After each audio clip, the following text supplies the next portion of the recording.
Hi, everybody. It's me, Anne, with Maternity Wise again, and I've got Jen Kamel with VBAC Facts.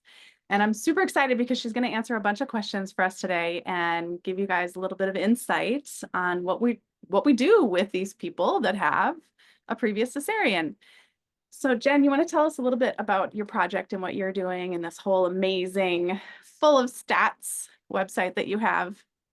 Yeah. So thank you so much for having me, Anne. I am so excited, as always, to talk about one of my very favorite topics, VBAC. So back in 2007, I founded VBAC Facts. And since that time, for the last almost 17 years, our focus has been on providing accurate and objective information on vaginal birth after cesarean and repeat cesarean to parents, professionals, policymakers, and the court, so all decisions can be informed, ethical, and just. And so, in that capacity, we have trainings for parents. We have the Truth About VBAC for Families, which I developed about 15 years ago, as well as a whole host of continuing education programming for professionals, which is all housed within our VBAC Facts professional membership. I also work on policy across the country, specifically looking at rules and laws that limit midwives' ability to attend VBAC. And then, in terms of the court, I am a legal consultant and expert witness in cases that involve around VBAC. So, I believe that by addressing these four distinct areas, parents, professionals, policymakers, and the court, that's how we can make real social change in the US and around the world, because those four groups, those four categories, are what really impact the culture around VBAC, VBAC accessibility, and what people believe is true and not true. And that misinformation is a huge factor that inhibits VBAC access across the board in all four areas. Absolutely. So basically, what you just told me is that you're the hero. And we're super excited that you're on today because so let's start out. So you said, misinformation. So Yeah. probably the number one thing that I've heard from clients, from other practitioners, from doulas, because we train doulas, um, is that VBAC is dangerous and that you Yeah. could die and that your scar Yeah. is going to open up. Can you tell us a little bit about that myth? Is it true? I love myth busting, so I'm so excited that you started in this arena. And this myth in particular, on our Instagram profile, I actually have a post where we talk about this pinned. And people are shocked when they learn that the risk of maternal mortality is 5 times higher among those who schedule an elective repeat cesarean section than those who plan a VBAC. So let's break that down, okay? So, elective repeat cesarean section means a cesarean section that occurs before labor begins. And planned VBAC, that category includes everyone who labors after a cesarean. So, that includes all those VBACs, which have the lowest rates of complication. And then those labors that require or end up having a repeat cesarean during labor. And so that category of people has the highest rates of mortality, not mortality, but morbidity. When we combine both VBACs and repeat cesareans in the same category, they still have a 5 times lower maternal mortality rate than those elective repeat cesarean sections. Now, just that statistic alone, people can use that in a variety of different ways, right? They can make it sound like, oh, repeat cesareans are really scary and dangerous, and VBACs are so safe. But let's actually look at the numbers. This is an important thing to consider anytime we're discussing any kind of statistic, is to look at the absolute risk, which means how likely is it to happen? So 1%, 0.1%, a fraction of that, and relative risk. That's how two risks compare. So something is 2 times more likely to happen in this scenario than this scenario. So let's apply that to maternal mortality. So 5 times higher risk among those who plan elective repeat cesarean sections. But when we actually look at the numbers, we can see the rate is incredibly low. It's about I'm trying to remember the numbers off the top of my head. I'm not going to remember the numbers off the top of my head, but if you go to our Instagram account, you'll be able to see it. But both numbers are really low. I think for VBACs, it's like 0.00, maybe 0.19%. Yeah. And for repeat cesareans, it's 5 times higher. Okay, both of those numbers are really small, Yeah. right? Right. really small. So this is a great example of how you can take something that's true, a 5 times greater risk of maternal mortality, and make it sound like something it's not by focusing on that relative risk instead of also sharing that absolute risk. And so I share the relative risk. It's eye catching, right? But in Yeah. the copy, you can see the absolute risk. And I talk about how, look, like this is true. It is 5 times greater. And we have to always consider what is that absolute risk and how are these risks communicated to people? One quote that I love, it's from the National Institutes of Health. Back in 2010, they had a 3-day VBAC conference, and they talk about how most people who plan a VBAC and a repeat cesarean will have good outcomes, and a small minority of people will have bad outcomes in both scenarios. Right. And there are different risks and benefits with each, but neither of them are dangerous and neither of them are risk-free. And this is why it's so important for parents and professionals, policymakers, and the court to understand what the evidence actually says. Because once we have those hard statistics in our mind, and once we can see how things compare, we're able to see, okay, so VBAC does have risks and repeat cesareans have risks. So now each parent's opportunity is to look into what are the risks of each option and what set of risks are tolerable to them. Because Right. as the American College of Obstetricians and Gynecologists says, two people can look at the exact same data and make two totally different decisions. And that's because VBAC and repeat cesarean are morally neutral decisions. One isn't right, one isn't wrong. It's just what is right and wrong for each individual person. And that's based on a whole variety of factors: their clinical history, their mental health, their support postpartum, their desire to have more children, their willingness to be sterilized. I mean, all of these things play into that. And then there are people who just want to avoid surgery and all the risks that come with that. Because the one thing that does differ dramatically when we look at VBAC and repeat cesarean are what are the consequences for births down the road. And so that's where we can see the risk profile very much diverge. Because when someone has multiple prior cesareans, each time they have a C-section, their risk of hemorrhage, hysterectomy, placental abnormalities, ICU admission, bowel obstructions, even decades down the road, all of that increases dramatically. And so that's a different conversation that you have with someone who, say, wants to have 3, 4, 5 more children.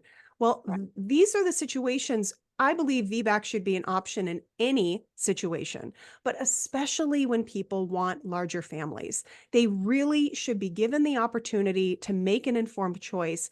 And unfortunately, in the US and in other countries that have low VBAC rates nationwide, that is not happening. So I have a question. Do midwives and doctors, do they have to have special training in order to do a VBAC? That is a fantastic question. And I think people would be really surprised to hear how little most physicians, midwives, nurses, and doulas learn about VBAC during their formal training. It's virtually none. Yeah. It is a rare situation where I have a nurse, a physician, a midwife, or a doula come to me and say, hey, we actually had a substantive section on VBAC in my training. Most of the time, they don't learn very much, if anything. And so that creates, understandably, a lot of fear, right? Because if you go out in the US, in a country that has very few VBACs nationwide, and when I say very few, I mean about 14%.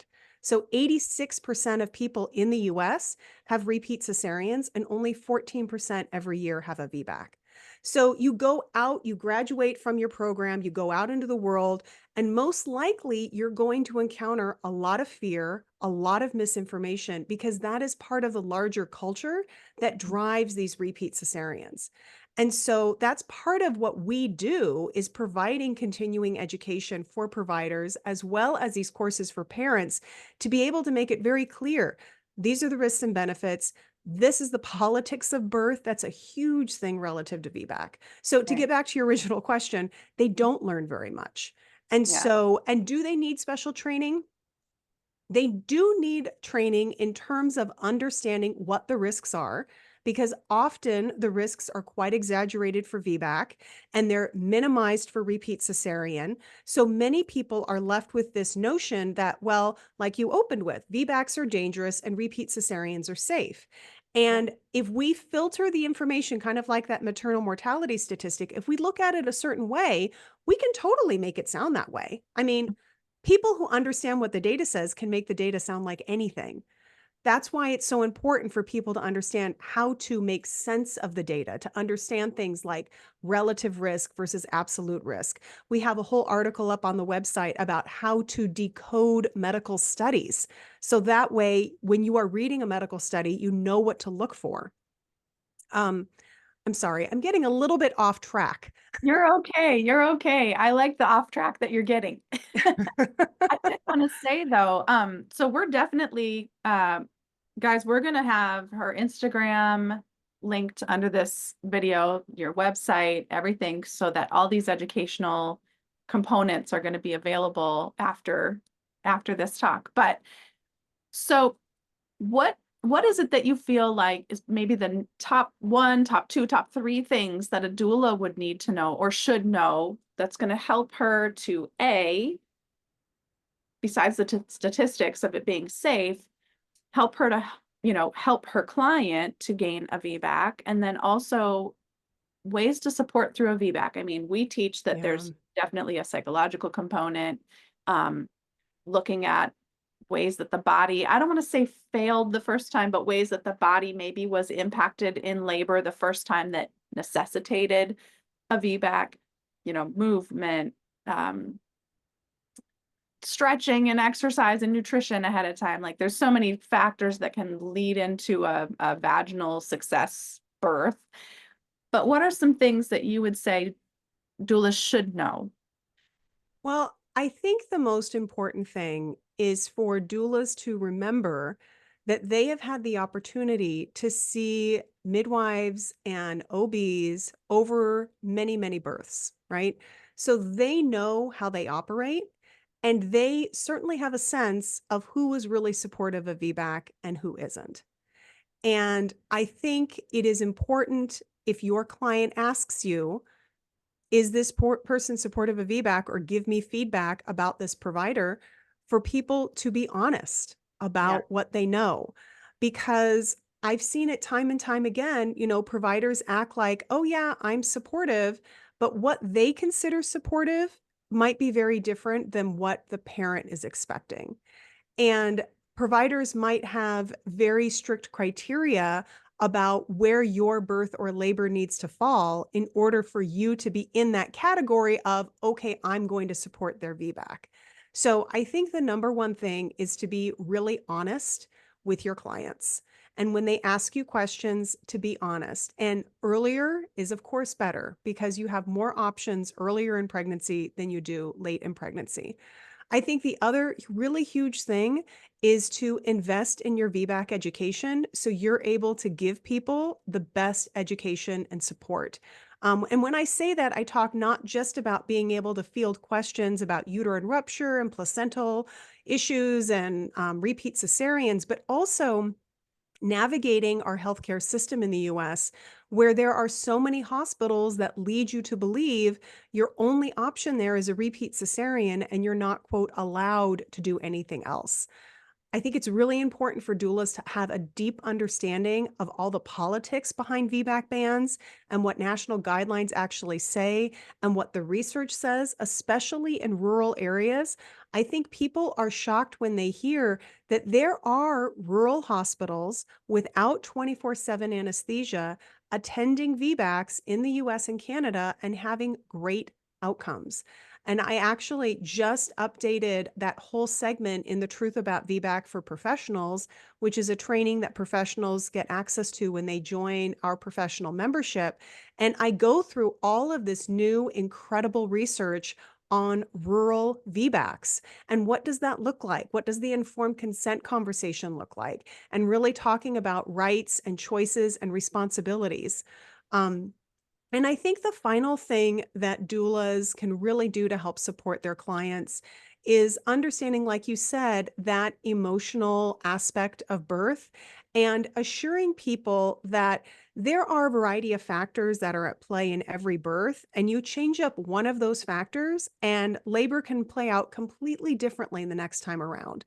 And I think a lot of parents hear, oh, well, you had your C section for failure to progress, say you should just have a repeat cesarean because your odds of having a VBAC are lower. And we do see that in the research. People who have a prior cesarean for failure to progress do have lower VBAC odds. But that's an opportunity to ask questions. Oh, you were induced? You were on Pitocin for 24 hours? You only got to 2 centimeters? And then they said, it's 24 hours, you have to have a C-section, it's failure to progress. That is something to consider, because if you go into labor spontaneously next time, your labor could play out entirely differently. Another example is the positioning of the baby. Maybe the baby was posterior last time and they had horrible back labor. Well, maybe the baby's not posterior this time. It can play out totally differently. And I think, well, if I can give you a fourth thing, the other thing to really remember is anytime we look at statistics, that's looking at a large group of people and trends and patterns that we see in that large group of people. We cannot take statistics and apply it to an individual person and somehow predict how their labor will play out. And so while I love statistics, I love numbers, I think spreadsheets are super fun, and that does not capture the totality of what birth is about. And so I think it's helpful to know things like, oh, if you go into labor spontaneously, or if you had your C-section for breech, you're more likely, you have higher VBAC odds. But how does that translate for an individual person? We won't know until they go into labor. So, we can sit here and apply all these statistics, but in the end, and that's part of the informed consent process, but in the end, everyone is entitled to have the opportunity to make an informed choice and labor if that is what they choose. And I know that some doulas, especially new doulas, I've heard have a little bit of fear and trepidation about attending VBACs. And I'm here to tell you, if you learn the facts, that fear and trepidation will slip away. I have seen it time and time again with parents and with professionals. So come learn with us, shed that fear, and provide your clients and be totally present and calm and confident, and provide them with the best support and education. I love that. And I'm really glad that you've tagged on the number 4 too, because that is something that I see so much with my personal clients, but also with my students when they come to us. And I've got this client that, they're being told this, and this, and it's like, those are very generic predictions, right? About an individual that we don't know. Like you said, you don't know until she gets into labor how things are going to go. And even within, we teach maternal fetal positioning pretty hard. Like that's our number one comfort measure, our number one, like help when mom is stalled out, or whatever the situation is. And that can make such a big difference. And if you help prepare them ahead of time and you've worked with them through different movements or positions or whatnot, if they didn't have that the first time and now they have that this time, they're feeling very empowered and they're feeling like, I am part of this experience now. I have some measure. I mean, control is a moot point in labor, but I have some measure of participation in what's going on with my body, and I feel comfortable, or I feel confident, or I feel like I'm doing this, versus it's being done to me and I'm at the will of my caregivers and I don't really have a say. That vulnerable kind of powerless position that a lot of women find themselves in when they're then facing a cesarean, that they later feel like, I don't think I needed that necessarily. And then with doulas, I like what you said too about, fear and trepidation for doulas. I would say that probably the number one thing that people come to me with as doulas, as new doulas, is, they're concerned because they love their clients so much. They're concerned about the success, right? Like they Yes. want them to have a successful VBAC because it's so important to the mom. And it's, everyone's really invested in VBAC births. emotionally. Not Yeah. that they're not invested in a first time birth or a fifth time birth or whatever, but when you have a VBAC, there's so much that you're kind of overcoming emotionally and psychologically, Yeah. Yeah. especially if there's trauma from the first birth. It's a huge mountain to climb. And when doulas have gone through a successful VBAC supporting the family, they feel amazing. They feel like they can do anything. The mom feels like she can do anything. Dad's confidence in mom's body has been restored. Like, there's so many pieces, that kind of nuanced pieces, that fit together at that point. Is there anything that you would say is like a you shouldn't do it? Is there Well, any situation while in you which were talking about the emphasis on the VBAC success, I had some thoughts there because I really like to put the emphasis and the agency and my focus on what people do have control over and what choices they can make. Because I think that when we put so much emphasis on the outcome, which many of us cannot control, I mean, there will be a percentage of people who have a repeat cesarean, either, have a cesarean either during a primary labor or in a labor after cesarean. And so I think it's really important when we talk about this to put the emphasis on the journey and the emphasis on the agency and choices that the people are able to make, and less emphasis on the outcome. Because what I have found time and time again is that when parents are educated and they know the facts and they feel that sense of control and they can see all these opportunities where they are like, this is an opportunity for me to make a choice.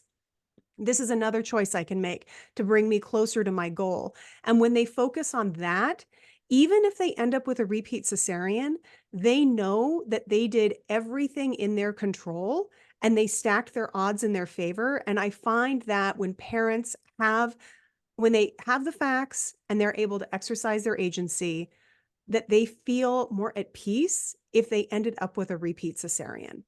And I um, think that's a really important, and I really try to avoid words like success or failure, because this whole conversation about birth is so emotionally heavy. mhm. And I like to talk about people who have VBACs and people who have repeat cesareans. And I don't want to take away from that moment of victory that so many VBAC parents felt. I felt it myself. I felt like there was nothing I can't do in this world after I had my VBAC. And also, I want to make sure that we are um, bringing along our sisters and friends who ended up with a repeat cesarean and making sure that they still feel like you are part of this community. You are part of this group of people we all wanted something. Most of us wanted to have a VBAC, and for whatever reason you didn't, and you're still part of this community, because that's something I hear from people who had repeat cesareans. Some of them do feel like, where do I fit in now? Yeah. I didn't get this thing that I wanted so bad, that there was so much emphasis on. And so that's why I use language. I love the term lack, labor after cesarean. Mhm. Um, and that has the emphasis on what we can choose, which is to choose that labor, or having a planned VBAC. I am planning a VBAC, putting that emphasis on your intention rather than saying things like, I'm trying for a VBAC, I'm attempting a VBAC. I mean, I'd just like you to exchange those words, try and attempt, for other things. Like, maybe you're getting married. Well, I'm going to give it a try. Maybe you're going to get another degree. I'm going to try. Maybe you show up for a new job and you're talking to your boss and you're like, yeah, I'll try. I'm going to attempt this job. Or do you show up and you're like, I'm going to do it? Yeah. That's a great. So, to really, really claim that power. And when we put that emphasis on the decision to labor, there Mhm. is no failure, right? Yeah. Because you will do that. You will. And if something else comes up that prevents you from laboring, there are things that we cannot control. But to put that emphasis on the labor and that decisions that we can make, and to really own it and say, this is what I'm doing. That Mhm. is such a different power and feeling and agency that you're bringing into that labor, as opposed to something that you try. Because, when we show up and we try, how much are we really trying versus That, doing? Like Yoda said, right? There is no try, you only do. yes, So, birth like Yoda. Someone put it on a t-shirt. I like that. And honestly, it reminds me of, and I like that I'm glad you brought that kind of full spectrum there, because it reminds me of people saying, I don't want an epidural, but I'm willing to be open to the possibility of having an epidural. And then you have people that are like, I am not getting an epidural. I am going to labor with no pain meds, and sometimes those people still need to get an epidural to get finished, right? But the people who say, I'm open to having an epidural, they will most certainly probably end up with an epidural at some point, right? So when you're coming into it and you're saying, I'm open to a repeat cesarean, that Yeah. openness to it, and not that you can't have an intention with that little measure of flexibility. I always say, people, my students hear me say this all the time, birth is 90% planned, 10% crapshoot. Like you just, Exactly. it could go however it's Yeah. going to go. Like baby has their own plan too, Yeah. But I love Yeah. what you said about that. And one of the things that, and I'll just be transparent, it's a struggle sometimes to teach and instill this kind of sense of boundaries with people who are, I Yeah. mean, because doulas are usually very passionate people. They're very, very passionate about, birth the way that mom wants to have it, the way that the family is intending to have it, or that she's being told the whole truth and she's making her own choices. And, they're very passionate about that. And sometimes they forget that it's not their birth, right? And so Yeah. as doulas, we have to kind Yeah. of reel it in and say, this is not my baby. This is not my birth. These are not my choices. I need to step back and and respect that they have this space and, these choices. And while I'm explaining the options and while I'm translating the terminology that the staff might be using, and while I'm doing all that, I still have to be objective and not Yes. explain it in a way that potentially will tip the scales into what I think is the best Yeah. outcome. But to always keep in mind that autonomy, that agency that you mentioned, I love that because that is really, really true. And we have to make sure that we're respecting that and holding that for the family because it can be trampled on. And our Yeah. job as doulas is really to make sure that she's heard, that they are heard, and Yeah. you know, whatever their decision is. And I tell my own clients, we might have a detour in the road. There might be an obstacle that comes up and we have to detour, right? But we're going to get back on path and we're going to get back on track and we're going to keep our sights set on whatever your end goal is. But we might have to do things a little differently along the way sometimes to get there. Yeah. And that's okay. And I'm still here to support you no matter Yeah. where you're at in that process. And even if we do have to take a detour, I know the way back, and that's Yeah. to know the way back. Exactly. Exactly. And it's a great analogy for life, right? For Like sure. all of this is just life. How do Yes. we set goals? How do we be committed to those goals? How do we do everything we can to accomplish those goals? And also, how do we cope when circumstances change? Right. How do we flex? How do we move around those obstacles? How do we keep our eye on the prize, but also work around what's currently in front of us so we can get there?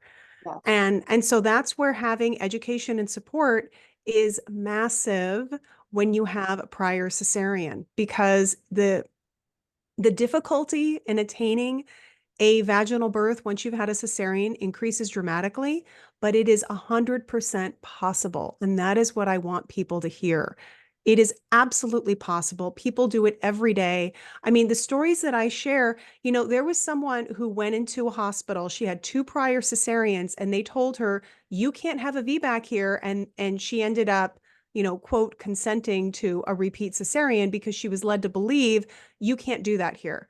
Well, she goes back. Now she goes back and she had had four prior cesareans, and she ended up going to that same hospital and said, you know what? I don't want a C-section. I am going to labor. And she did. So, I think sometimes people aren't going to see the power.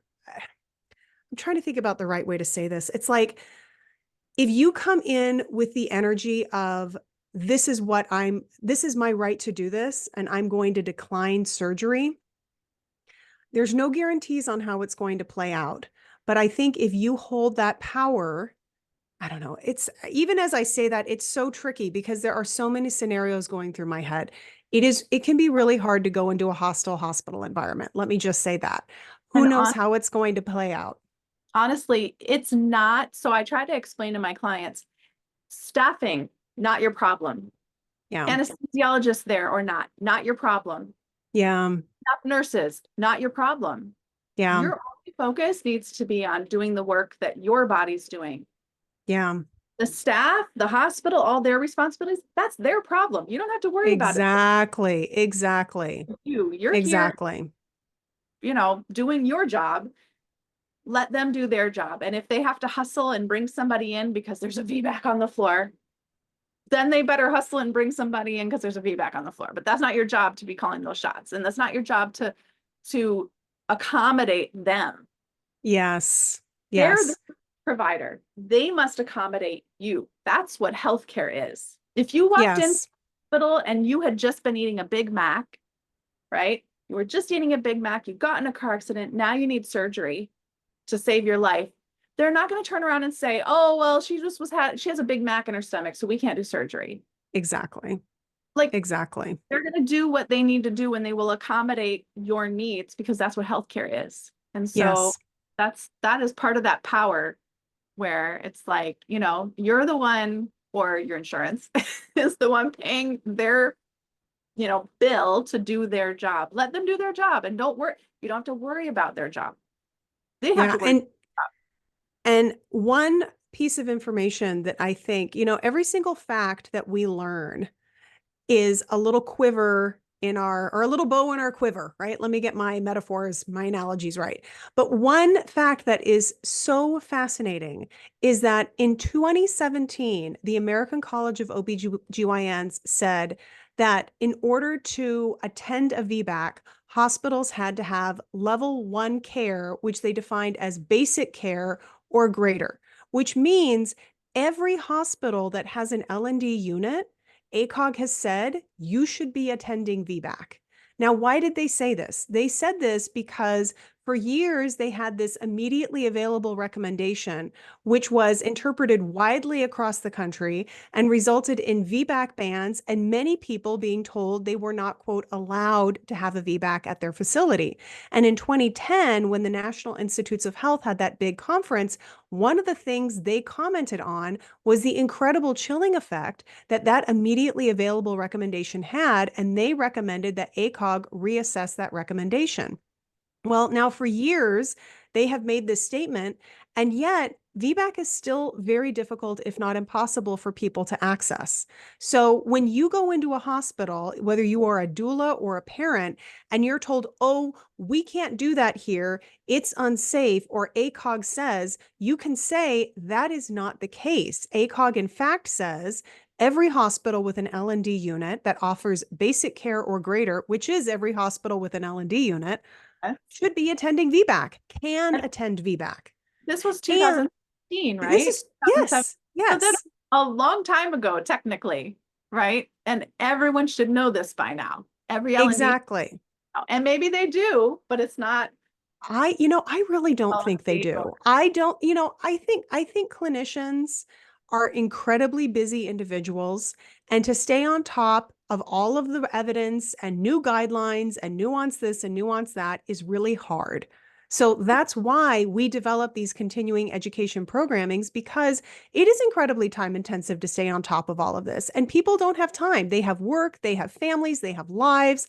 So that's why we took that on to say, okay, we are going to be able to make it easy for you to stay on top of this research and to stay on top of the guidelines. So that way you can always be providing care that is in line with not only the latest medical evidence and recommendations, but what are the medical ethics and how does all of that tie together? Yeah, that's really good. That's really important because I think ethically, if you know something, you have to act on it, right? Otherwise, Yeah, yeah, absolutely.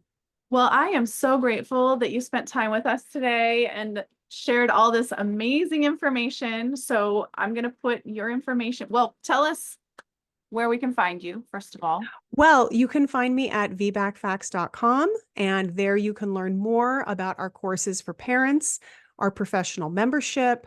I speak across the country. You can learn about consulting with me. I do consult with parents, professionals, with advocates who are working on legislation in their state. And also, I offer that legal consulting and expert witness work. So you can learn all about that up on the website. And thank you so much for having me. I really loved it. This is such an incredible opportunity each and every time I'm able to talk to people about VBAC. I know I'm going to reach people. And the beauty is that all of you listening right now, you are going to take something from that I shared today and you are going to share it with someone else. And it's going to make a difference in their life. And so that's what we're doing right now. That's the power that we all hold together. And I get goosebumps as I talk about it because it is important. We all know, looking into the eyes of the people that we work with, the parents that we serve, how important healthcare is. And accessing respectful and evidence-based healthcare, that is what we all want. So how can we get there together? That's what we do. I love that. Thank you. And yes, absolutely. We share information. That's how communities are built and how communities grow. And for so many years, it's been, this is how birth goes, and mothers and daughters and sisters and neighbors and everyone shared that. And then we Yeah. kind of got into this horror story, habit of only sharing the stuff that like gets a lot of attention because it's so whatever, Yes. so alarming. Um, and I just love that we can start bringing back the truth that it can be a positive thing and that people don't have to be afraid. They can actually have knowledge Yeah. for them and make them Yes. confident. So thank you so much for providing all that and organizing all the information like you do. It's very easy to understand and it's very easy to access. And speaking of that, if someone, let's say a doula is working in an area where there's only one hospital and the doctors that attend at that hospital don't know this information, do Yeah. you have online resources that they can share, print or whatever, and like get it to the practitioners that need that information? Yeah. Well, I mean, people can print off the articles we have up on the website if you'd like, but within professional membership, we have a whole series of patient handouts, which you Okay. can absolutely print off and give to providers on topics like VBAC versus repeat cesarean, VBAC after 2 cesareans, VBAC after 3 cesareans. And we have all of these in Spanish and English. I'm trying to remember that we've got ones on uterine rupture, we've got ones on accreta. We have a whole host of handouts. And so that makes patient education really easy. And it enables people to provide their clients with a foundation of information. And then you can dive into that more deeply together. And I think I love creating those handouts. I love having the articles up on the website because being able to neutralize that misinformation, every single time we do that, that means we're helping people get closer and closer to the truth so they can make informed decisions and be fully prepared for their VBAC. And I think that's what everyone can agree with, right? We want everyone to have access to accurate information so they can make informed decisions. I love it. I love it. Thank you so, so much. Um, I will make sure that your information is in the comments underneath or the description underneath this video. But I really appreciate that you were with us today, Jen. Thank you. My pleasure. Thank you so much for having me. Have a great day. You too.